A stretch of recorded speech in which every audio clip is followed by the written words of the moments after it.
근래 들어 여기저기서 기독교가 쇠퇴하고 있다는 말을 예전부터 많이 들어왔습니다.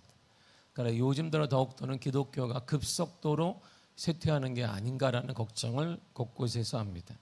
교회 내 아이들이 사라지고 있다고 이건 예전부터 말하고 있습니다.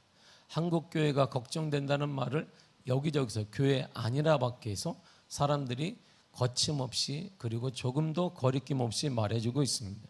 그럼 늘 결론은 같습니다. 진정한 그리스도인이 없기 때문이다. 이 단순한 결론을 항상 맺습니다. 신실한 사람이 교회 내에 없기 때문이고 예수 믿는 사람들이 하나님의 진실이 따르는 자가 없기 때문에 이런 일이 초래되었다라고 말하기도 합니다.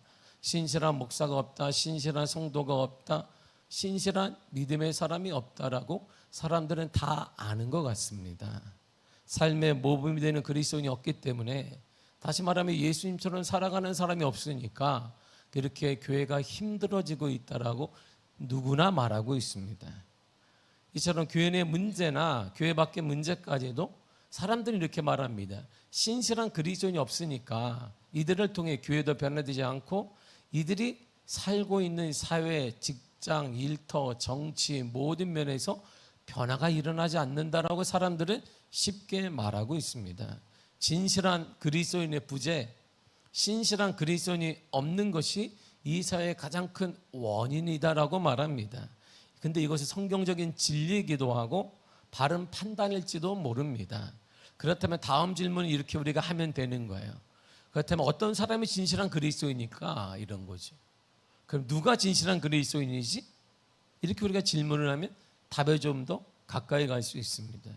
이 질문에 대한 대답이 오늘 본문이 사도 바울이 질문에 답을 내는 것입니다. 2000년 전에 사도 바울도 동일한 우리처럼 고민을 했습니다. 시대가 악하다고 말했습니다. 사람들이 예수를 떠난다고 말했고 이 사회가 정치 문제나 모든 문제가 올바르지 않은 공의가 없다라고 말했습니다.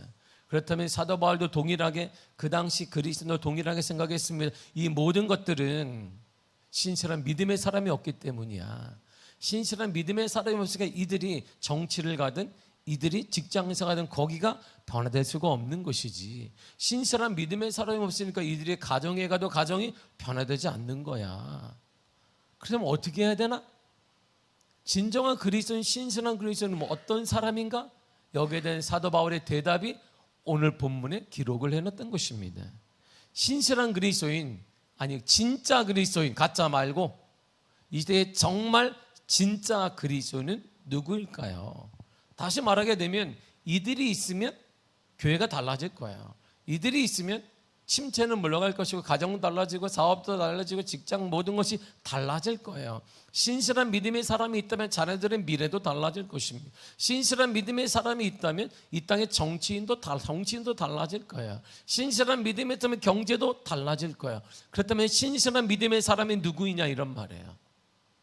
누가 그런 신실한 믿음의 사람이냐? 진짜 짝퉁 그리스도인, 가짜 말고 무늬만 그리스도인 말고 명목상 그리스도인 말고 누가 신실한 믿음의 사람이냐? 그건 주님도 찾고 있어요. 하나님도 사람을 찾고 있고 예수님도 마찬가지고 이 사회도 마찬가지. 이 당면한 문제를 계속 질문하고 있지만 답이 안 나오는 것은 반복되는 이유가 뭐냐면 없다라는 증거 아니겠어요? 많지 않으니까. 이들이 많지 않으니까 사회가 계속 변화되지 않는 거예요. 이들이 많지 않으니까 정치가 똑같은 것입니다. 이들이 많지 않으니까 가정이 똑같은 것입니다. 이들이 많지 않으니까 모든 문제가 변하지 않는 것입니다. 여기에 대해 사도 바울이 고민을 하다가 답을 우리에게 던지고 있는 거야. 답이 여기 있다 이렇게 말하죠. 구절을 다 같이 읽도록 하겠습니다. 시작.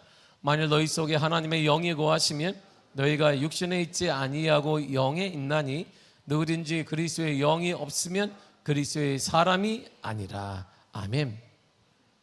우리가 예수 그리스도를 믿는 순간, 우리가 예수 그리스도를 나의 구주로 딱 고백하는 순간 하나님의 영, 성령님이 우리 안에 거하시기 시작합니다. 성령님이 거하시고 내주한다는 것은 단순한 감정이 아니에요. 뭔가 좀 이렇게 꿈틀꿈틀대고 뭔가 눈물이 이런 감정이 아닙니다. 우리 눈물은 좋은 친구 만나도 흘릴 수 있어요. 얘가 말이야 옛날에 그랬지. 아이고 얼마나 힘들었을까. 괜찮아.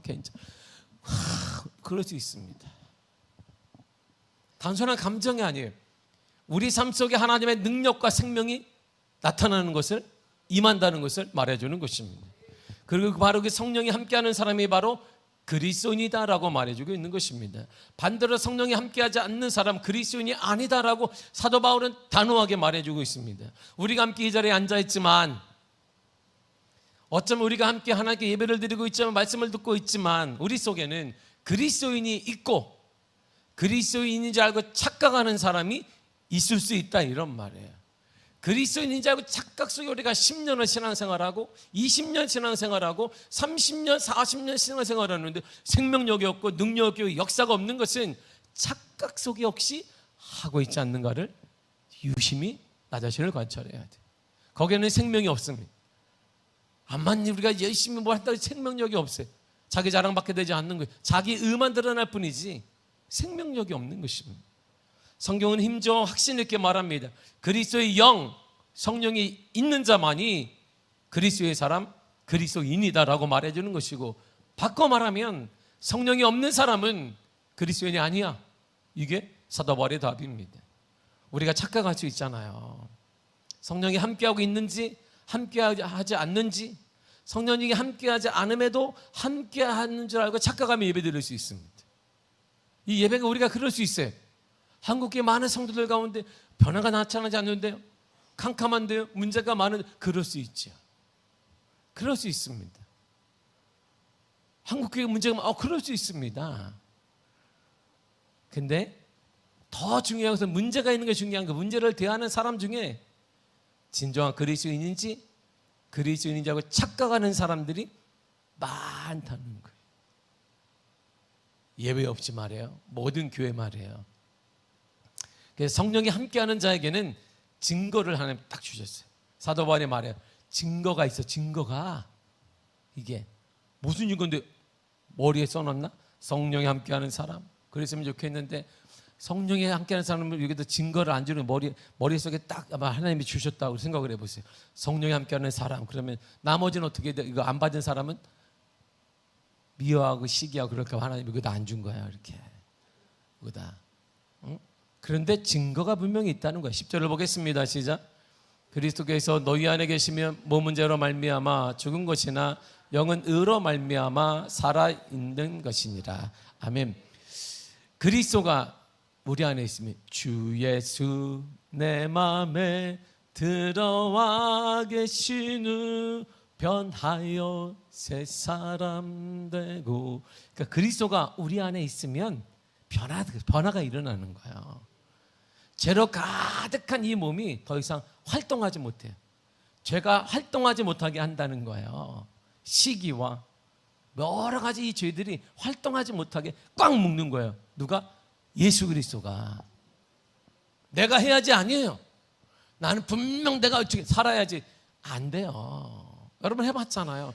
나는 연말에 되면 우리가 연초에 나 이렇게 살 거야. 나는 이렇게 할 것이다. 나는 다이어트해서 그래 가지 그 얘기하지 말고 나는 이렇게 할 것이다. 나는 사랑만 하리라. 오직 자녀들이 속을 긁거든 나는 용서하며 사랑하리라. 밥 먹는데 나 이렇게 밥 빼라. 안 돼. 예수님 우리 안에 거하시면 이 죄로 가득한 몸이 활동하지 못하게 하는 거예요. 그러니까 죄가 어떻게 돼요? 죽는 거예요. 죽는 거. 그리고 영이 살아나요. 이렇게 영이 살아나니까 이 영을 이어서 요한삼서 1장 3절에 보면 내 영혼이 잘된 같이 범사가 잘되고 강건하리라 이렇게 말하는. 영이 살면 그렇게 되는 거야. 그러니까 영이 사니까 어떻게 얼굴이 환한 거야. 이렇게 주여 환한 거야. 영이 살면 환한 거지 말 이렇게 기쁜 거야. 이야 그래 괜찮은 거야. 자녀들에게도 괜찮아. 실패했어도 괜찮아. 어제 탁 우리 교육자가 우리 얼마나 기뻤는지 우리 정혜 입사가 2등 했다고 자기 딸 찍어가지고 보냈어 나한테. 내가 보고를 분명히 할 텐데 교육자들이 이렇게 해서 아이고 그래 잘했다. 교육자들 보내서 2등 했다. 아유 욕심이 딱 생기잖아요. 1등 했으면 좋은데 하나만 더 올라갔으면 1등 하는데 참 2등을 했을까? 1등 욕심이 생기잖아요. 나도 일자 좋아하는데 참 11등 안 한 게 다행이지. 일자 좋아한다고 11등보다 2등이 낫겠거니 이렇게 되잖아요. 다 이쁘잖아요. 모든 게 이쁘잖아요. 모든 게 영이 살아나면 영원히 잘 되는 범사가 잘 되니까 얼굴이 화날 수밖에 없어. 어떤 상황에도 화날 수밖에 없고 나를 축복할 수 있어요. 그래서 제가 교육자한테 듣고 그 친구인가 보다. 그 친구구나. 제가 필리핀에 이 친구가 어렵다고 데려갔어요. 그 목사님 그 자녀 아버지를 내가 데려갔어요. 힘들어도 괜찮으니까 목사님 당신은 미래가 있잖아. 돈이 없어도 가자. 그냥 와. 필리핀에 데려갔거든요. 그래서 비전을 함께 나누고 제가 격려하고 막 이랬는데 자녀가 1등을 한 거예요. 교회가 작으니까 혼자 나와서. 그러다가 잘했다. 축복한다. 그러니까 저한테 목사님 축복해 주셔서 감사드리고 축복을 선포해 주셔서 감사합니다. 그리고 제가 그런데 목사님 우리 애들이 목사님 자녀 때문에 2등 했다? 우리 애들이 2등 했어. 1등 할 뻔했는데 근데 잘했다. 축복했어요. 계속. 축복하니까 나 축복하는 나도 기쁘고 축복을 받는 그도 기쁜 거예요. 영의 사람을 이루는 거야. 축복하는 사람인 것이지. 그리고 영이 사람이 되니까 영생을 얻게 되는 영생이 이렇게 말해요. 요한복음 17장 3절입니다. 시작. 영생 곧 유일하신 참 하나님과 그가 보내신 자 예수 그리스도를 아는 것입니다. 아멘. 영생이 뭐냐? 예수 그리스도를 아는 거예요. 성경에서 안다는 것은 우리가 지식으로 아는 게 아니라 성경에서 안다는 것은 체험하는 것입니다. 경험하는 것입니다. 나만 깊게 경험하게 되는 것입니다. 영생은 예수 그리스도를 아는 거예요. 예수 그리스도를 경험하는 것입니다. 예수 그리스도를 체험하는 거예요. 이것이 달라지는 거예요. 주님이 오시면 성령이 임하면 이게 달라지는 거예요. 그래서 사도 바울은 다시 이렇게 강조를 해요. 본문의 11절을 읽겠습니다. 시작. 예수를 죽은 자 가운데서 살리신 이의 영이 너희 안에 거하시면 그리스도 예수를 죽은 자 가운데서 살리신 이가 너희 안에 거하시는 그 영으로 말미암아 너희 죽을 몸도 살리시리라. 아멘. 예수님을 죽은 자 가운데 살리신 영, 즉 성령이 죽은 자가 예수님을 살렸어요. 하나님의 영이 우리 가운데 그 영이 거한단 말이에요. 잘 보세요. 예수님이 죽었어요. 십자가에서. 근데 그 영을 하나님의 영이 예수님을 살렸어요. 근데 그 살리는 영이 지금 어디 있다? 우리 가운데 있으니까 우리는 어떻게 되는 거예요? 살아난 거야.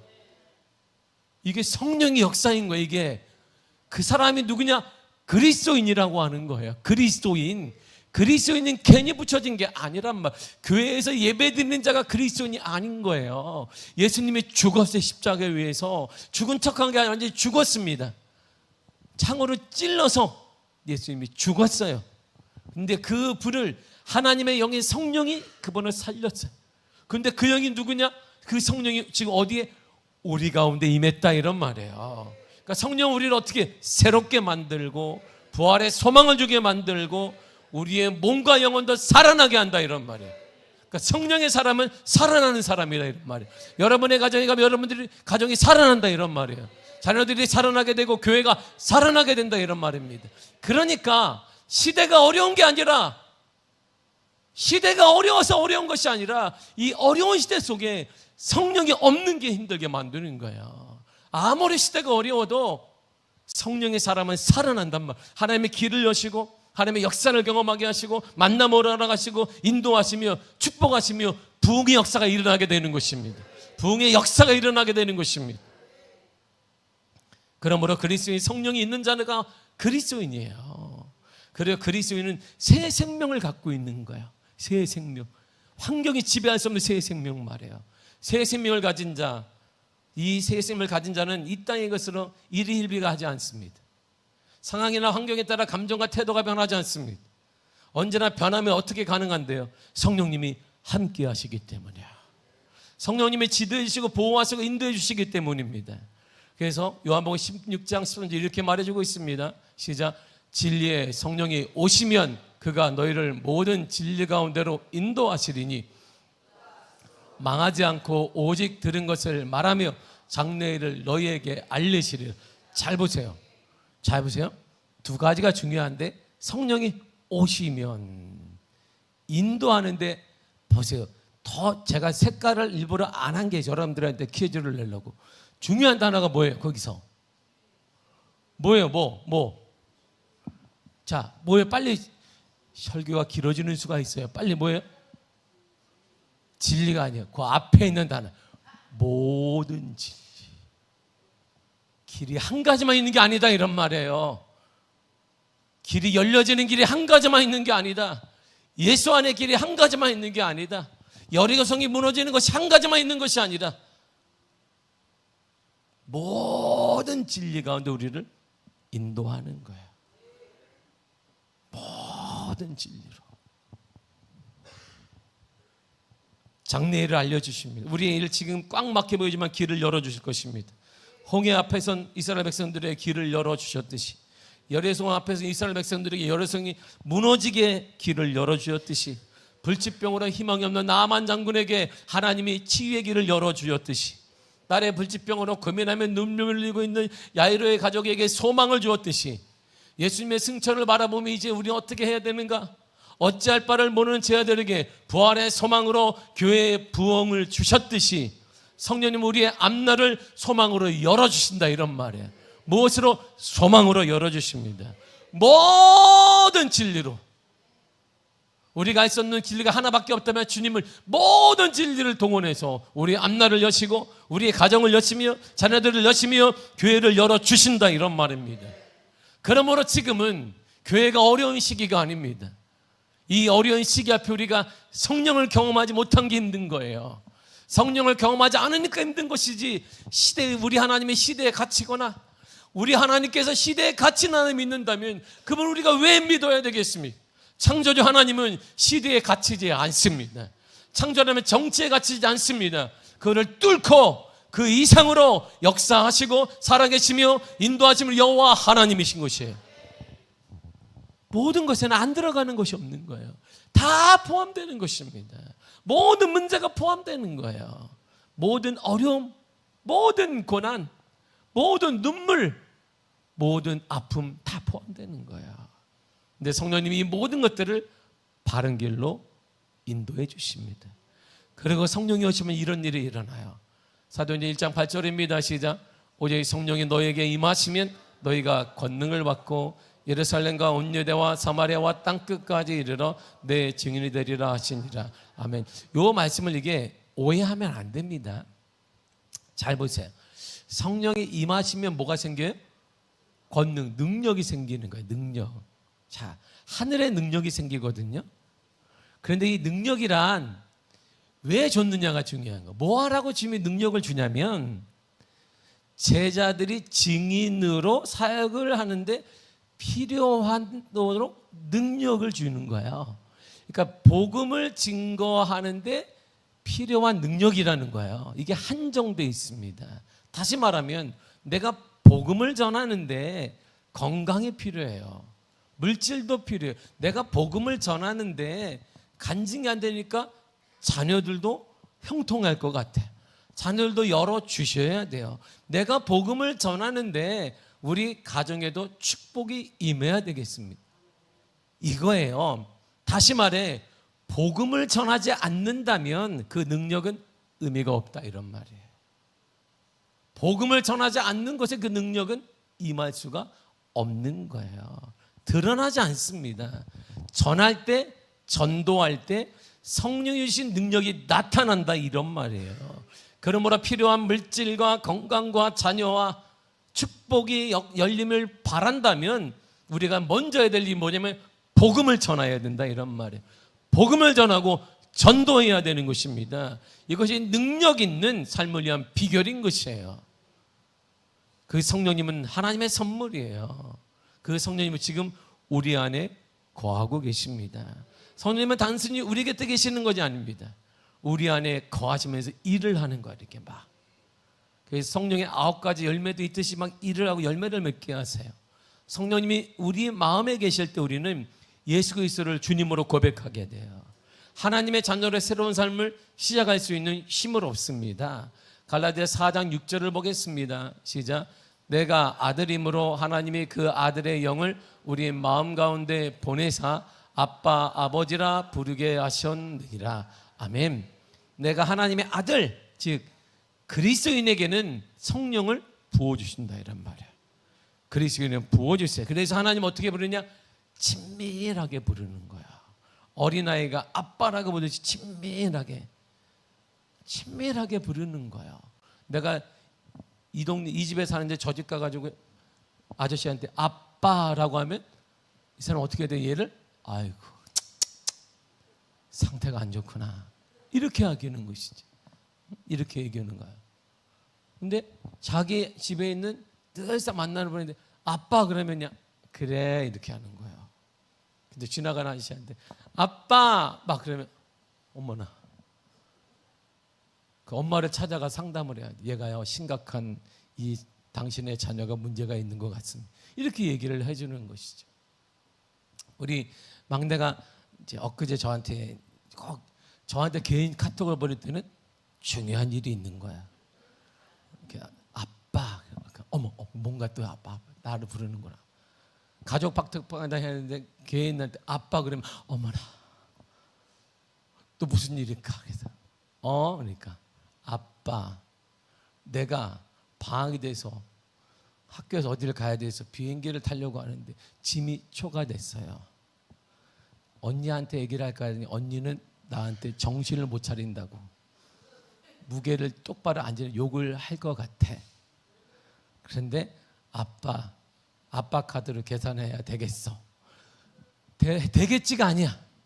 계산해야 되겠어. 그러니 놀라지 마라. 알았지? 끝. 이게 끝이야. 이게 끝입니다. 거기다 대고 내가 법적으로 내가 고발을 해가지고 얘를 내 아빠 돈 100불을 써. 100불이면 환율을 따지니 와 땅을 팔아 15만 원이 나오나 얘를 내가 내 돈 훔쳐간 것으로 고발 그러지 않아요. 아빠는 그래 괜찮아 건강만 하면 돼 많이 사랑한다 많이 보고 싶다 이 끝이에요. 아주 나한테 돈도 안 맡기는 것이 그냥 계산한다 알았지? 이 끝이 아빠가 그런 거야. 아바마마 생각하고 근데 제가 심히 잘못을 나와서 과오를 범했으나 왜 키로수가 넘었는지 저도 윤호하여 주옵소서. 한 번만 용서하시면 자기가 최선을 다해서 뭐 이렇게 안 해요. 그냥 이게 하나님과 우리와의 관계예요. 하나님 내가 죄를 범했는데 내가 죽을 놈이지만 내가 나 같은 놈 이러지 않아도 주님 기도하는 거야. 연약해서 죄를 범했으면 용서해 주시고 다시 힘을 달라고 기도하게 되는 것이죠. 성령이 오시면 우리가 이런 관계가 되는 거예요. 성령이 오시면 우리가 하나님과 나의 이런 관계가 돼요. 예수님을 구원자라고 부르게 됩니다. 예수를 나의 구원자라는 말은 세상 사람은 절대 하지 않습니다. 아니 못합니다. 왜냐하면 자신이 죄인이 아니라고 생각하기 때문입니다. 그래서 절대 세상은 예수님을 향해 주님, 주여, 구원자라는 말을 하지 않습니다. 오직 하나님께 주시는 성령을 받은 자만이 예수를 향해 구원자, 주님 이렇게 고백할 수가 있게 되는 것입니다. 그리고 성령이 오시면 가장 큰 변화가 이렇게 일어나요. 요한복음 16장 8절입니다. 시작. 그가 와서 죄에 대하여 의에 대하여 심판에 대하여 세상을 책망하시리라. 아멘. 성령이 오셔서 뭐에 대하면 죄를 깨닫게 하신다 이런 말이에요. 회개하게 하십니다. 근데 그 회개를 통해 제사함 받는 것과 성령의 임재는 동시에 이루어진다고 볼 수 있어요. 베드로의 고백을 보면 알 수 있습니다. 사도행전 2장 38절입니다. 시작. 베드로가 이르되 너희가 회개하여 각각 예수 그리스도의 이름으로 세례를 받고 죄사함을 받으라. 그리하면 성령의 선물을 받으리니. 아멘. 회개해라, 세례 받으라, 죄사함 받으라. 그렇다면 성령을 선물로 받게 될 것이다 말합니다. 이처럼 성령의 임재와 회개를 통한 죄사함은 동시에 이루어지는 것입니다. 이 시간에 성령이 오셔서 회개 역사가 임하기를 바랍니다. 그래서 교인들은 모일 때마다 회개 운동이 일어나야 되는 거예요.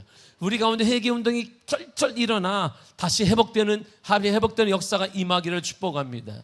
회개를 통해 제사함을 받고 성령의 임재를 강하게 경험하게 되기를 축복합니다. 그리고 성령님이 오시면 그 사람은 참다운 변화가 일어나요. 완전한 변화가 일어납니다. 이렇게 말해요. 고린도서 3장 18절입니다. 시작. 우리가 다 수건을 벗은 얼굴로 거울을 보는 것 같이 주의 영광을 보매 그와 같은 형상으로 변화하여 영광에서 영광에 이르니 곧 주의 영으로 말미암음이니라. 아멘. 예전에 희미해서 예수님 보는 게 모든 거 희미했는데 성령을 경험하게 되면 성령이 오시면 예수님을 확실히 보게 됩니다. 삶의 모든 부분에서 예수님의 생각을 정확히 알아요. 삶의 모든 부분에 예수님이 원하심을 정확히 알아서 행동이 달라지고 언어가 달라지고 삶이 달라지게 되는 것입니다. 사람을 대하거나 무슨 일을 하든 예수님처럼 행동하게 되는 거예요. 죽음을 이기신 부활의 주님, 희생을 통해 얻어진 예수의 영광을 인생의 가장 큰 목표로 삼는 것입니다. 그러나 마침내 예수님 같은 삶을 살아가고자 하는 거예요. 예수님처럼 살기를 원합니다.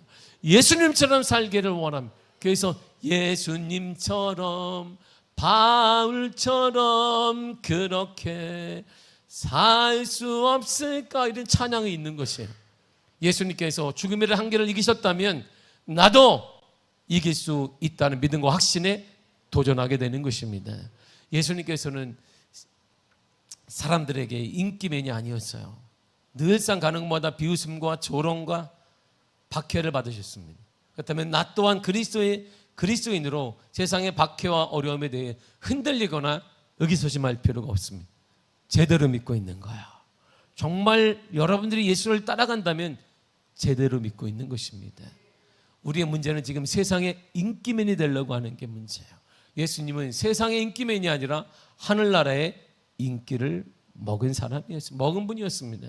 그렇다면 나도 우리도 세상의 인기에 집착하지 말고 하늘나라의 인기를 위해 살아가야 되는 것입니다. 예수님은 당신의 생명까지 위해서 영혼을 구원하셨습니다. 그렇다면 이제 우리의 모든 힘을 어디에 쏟아야 하는지 분명히 알 수 있습니다. 영혼을 구원해야 됩니다. 전도해야 됩니다. 복음을 전해야 되는 것입니다. 이것이 우리의 사명입니다. 이것 때문에 우리는 이 땅에 살아가야 될 존재인 것입니다. 그래서 하나님이 안 들어가는 것입니다. 그래서 하나님이 이 땅 이것이 끝난다면 하나님 우리의 생명을 거둬주실 것이, 영원한 하늘나라 우리가 갖지 않는 것, 영원한 소망이 하늘나라에 가지 않는 것은 이 땅의 사명이 끝나지 않았기 때문이고 여러분들의 자녀와 여러분들의 가정과 우리 주위에 믿을 사람이 많기 때문인 것입니다. 제가 지난주에 제가 집회를 하면서 장례를 2번이나 장례식 왔다 갔다 그랬어요. 장례 하나는 온전히 치렀습니다. 임종 예배부터 해서 마지막 날은 제가 예배를 2번이나 드렸어요. 다 끝냈습니다. 그래서 내가 우리 큰 고모이자 권사님이 돌아가 있을 때 제가 한 말이 그거예요. 삶이 하나님이 이 권사님을 탁시니까 데려가신 이유는 이분이 사명을 다했기 때문이다. 다 복음으로 전도했기 때문이다. 우리 모두 가정의 순들을 봐라. 목사가 4사람이 여기 앉아있다. 전도사가 1사람이 앉아있고 장로, 권사들이 다 여기 앉아있다. 안수 집사들도 앉아있으니 사명이 끝나서 하나님이 가장 좋은 곳으로 데려간 것이다. 무슨 슬픔이 어디 있겠느냐. 기쁨 가운데 장례식을 잘 마쳤습니다. 아이러니하지만 기쁨으로 장례식을 마쳤어요. 모두가 하나된 크리스찬이에요. 목사, 장로, 권사, 안수 집사들이 다 가득한 거예요. 그래서 저도 축복이 이것이구나 깨닫게 되었어요. 그리고 사명이 끝나니까 하나님이 한 사람씩 저희 윗세대를 데려가고 있는 거예요. 한 사람씩. 그 윗세대가 한 사람 남았는데 제가 이제 막내 고모죠. 이분들이 80이 넘을 막내 고모가 저한테 목사님, 왜 권사님? 그러니까 갑자기 말이에요. 내가 깜짝 놀랐어요. 저분이 권사가 내가 혼내줬어요. 갑자기 내 얼굴을 이렇게 막 손으로 내 얼굴에 쓰다듬는 거예요. 이렇게. 어머! 내가 권사가 뭐 하는 거냐? 권사가 다 있는 데 있으니까 너무 자랑스러워서 그 내가 권사님이 똑바로 정신을 차려야 되니까 저한테 다시 안기는 고마워 목사님 고마워. 그걸 같이 이렇게 안고 한동안 제가 울었던 기억이 있어요. 지금도. 그래, 다 이루었잖아 권사님. 하나님의 은혜로 우리 집안이 다 이루었어요. 그래서 그 권사님이 마지막으로 이게 다 판 다음에 하나씩 하는데 자기 언니한테도 이러는 거야. 언니 웃으면서 하는 얘기야. 잘 있어, 하늘나라 가서 나 곧 갈게 그러는 거예요. 그래서 제가 권사님한테 곧 가실라오? 그럼 잡아줘 내가 믿음으로 장례일정. 그러니까 다 식구들이 다 웃는 거예요. 그런 농담을 했던 것이 우리 집안에 다 이뤘기 때문에, 이것 때문에 우리가 왔고, 이것 때문에 복음을 전했고, 자자손손 믿음 안에 구하는데 이거보다 큰 복이 어디 있냐. 사랑하는 이것이 우리의 사명입니다. 이것이 우리의 가장 큰 달란트이고 은혜이며 축복인 것입니다. 이런 배로 나타나는 사람은 바로 그리스도인입니다. 성령님 우리와 영원히 함께 거하십니다. 성령님 우리 삶의 길잡이가 되십니다. 성령님의 능력의 근원이 되십니다. 이런 성령님이 내 안에 계셔 진정한 변화와 진정한 능력과 평안과 기쁨을 누릴 수 있습니다. 그래서 예수님이 부활하시는 승천하시면서 마지막으로 제 아들에게 남긴 말이 이것이에요. 사도행 1장 2절과 3절입니다. 시작. 그가 때까지 사도들에게 성령으로 명하시고 승천하신 날까지의 일을 기록하였노라. 그가 고난받으신 후에 또한 그들에게 확실한 많은 증거로 신이 살아계심을 나타내사 40일 동안 그들에게 보이시며 하나님 나라의 일을 말씀하시니라. 아멘. 보세요. 누가가 다 적었습니다. 꼼꼼히 누가만 적었어요. 아, 예수님이 기록을 다 꼼꼼히 누가가 적었습니다. 그렇구나. 예수님이 한 말을 누가가 다 적었습니다. 그 다음에 40일 동안 계실 때 누구를 만났는지 무슨 말씀을 다 적었습니다. 그래 하나님 예수님이 하나님의 일을 말씀하시는데 40일 동안 제 아들을 만나시고 승천하시면서 마지막으로 이 말씀을 하신 거예요. 4절을 읽겠습니다. 시작. 사도와 함께 모이사 그들에게 분부하여 이르시되 예루살렘을 떠나지 말고 내게서 들은 바 아버지께서 약속하신 것을 기다리라. 아멘. 아버지께 약속하신 건 바로 그 중에 성령을 기다리라 이런 말. 움직이지 마라. 일하기 전에 성령을 기다리라. 성령을 받기 전에 그리스도인이 아니다 이런 말입니다. 우리가 뭘 하기 전에 성령 충만해야 된다 이런 말이에요. 우리가 뭘 하기 전에 먼저 뭐하라? 성령을 기다리라 이런 말입니다. 약속한 성령 교육을 이렇게 말씀하셨습니다. 다시 한번 사도행 1장 8절을 읽겠습니다. 시작. 오직 성령이 너에게 임하시면 너희가 권능을 받고 예루살렘과 온 유대와 사마리아와 땅끝까지 이르러 내 증인이 되리라 하시니라. 아멘. 약속하신 성령을 기다리면 반드시 기다린 자에게 성령이 임하게 되는데 그 성령이 임하면 하늘의 능력 권세를 받습니다. 그 능력은 예수님의 증인이 되는 것입니다. 증인이 되는데 필요한 모든 것들을 공급하여 주시는 것이에요. 예수님의 증인이 되는 필요한 물질과 사람과 관계와 열림과 모든 걸 허락해 준다 이런 말입니다. 그러므로 우리에게 막힘이 있다면 막힘을 위해 기도할 때가 아니라 증인이 되기 위해서 우리는 다시 한번 도전해야 된다 이런 말입니다. 영혼을 살리는 내가 무엇을 소홀한 것이 없는지, 내가 영혼을 살리고 있는지 거기에 대한 깊이 있는 묵상과 기도가 필요한 것입니다. 사도들은 어떤 사람이 그리스도인인가 아닌가를 물을 때 한 가지만을 그가 질문했습니다. 얼굴을 딱 보더니 그리스도인이네 아니네 이렇게 말할 수는 없지 않습니까? 당신은 그리스도인이에요? 아니에요 물을 때 사도들은 이렇게 물었어요. 사도행전 19장 2절입니다. 시작. 너희가 믿을 때 성령을 받았느냐? 아멘. 성령 받았느냐? 그리스도인이네. 안 받았느냐? 그리스도인이 아닌 거야. 이 자리에 우리가 있다 할지라도 그리스도인이 아니다 이런 말입니다. 그리스도 아니니까 그리스도의 보호와 그리스도의 역사와 그리스도의 기적과 그리스도의 은혜가 나타나지 않는 것입니다. 성령을 받았는가? 성령의 임재를 경험했는가? 그렇다면 여러분은 그리스도인입니다. 그러나 성령의 임재도 경험해 본 적이 없고 성령의 임재에 대해 들어본 적도 없다면 당신은 여러분은 그리스도인인 줄 착각하고 있는 것입니다. 왜 이런 질문을 했을까요? 성령을 받아야 바른 신앙생활과 바른 사회인으로 바른 가정을 이끌어갈 수 있기 때문입니다. 성령님은 하나님의 영으로 우리를 그리스도에게로 인도하는 분이에요. 예수 그리스도를 인도하는 분이 성령님이십니다. 성령님은 예수를 그리스도로 신앙 고백할 수 있도록 만드는 분입니다. 고린도서 12장 3절에 이렇게 말해주고 있습니다. 시작.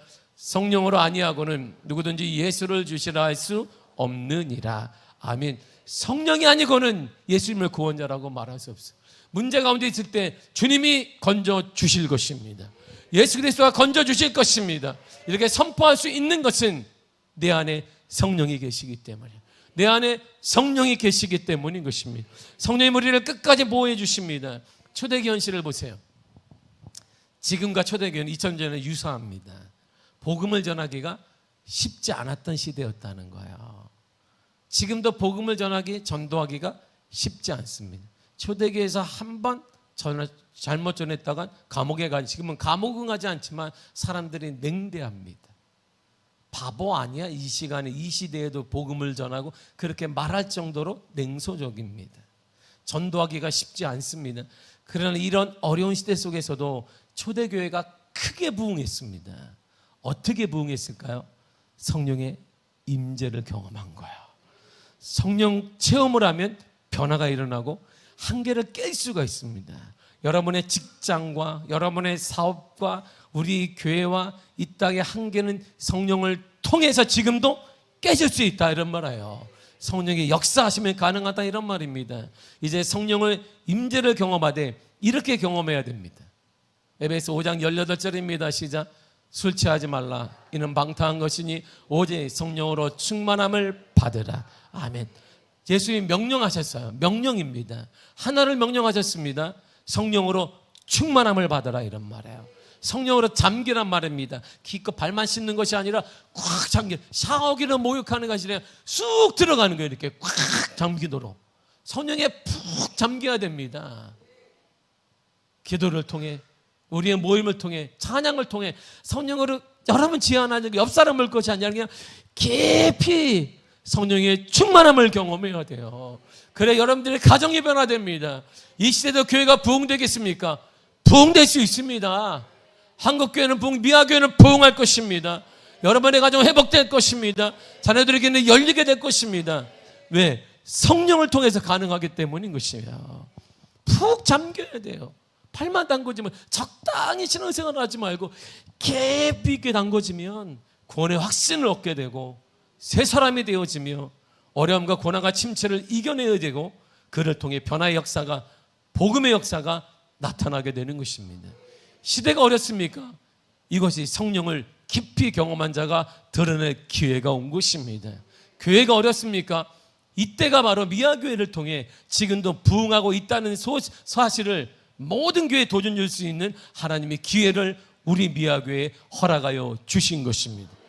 하나님의 은혜로 부흥될 것입니다. 하나님의 역사로 여러분들은 회복될 것입니다. 하나님의 은혜로 여러분들 자녀가 열려지게 될 것입니다. 반드시 열려지게 될 것입니다.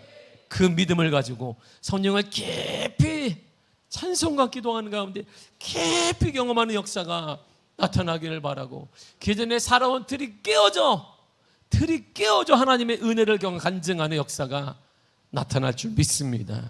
우리 교회가 될 줄 믿습니다.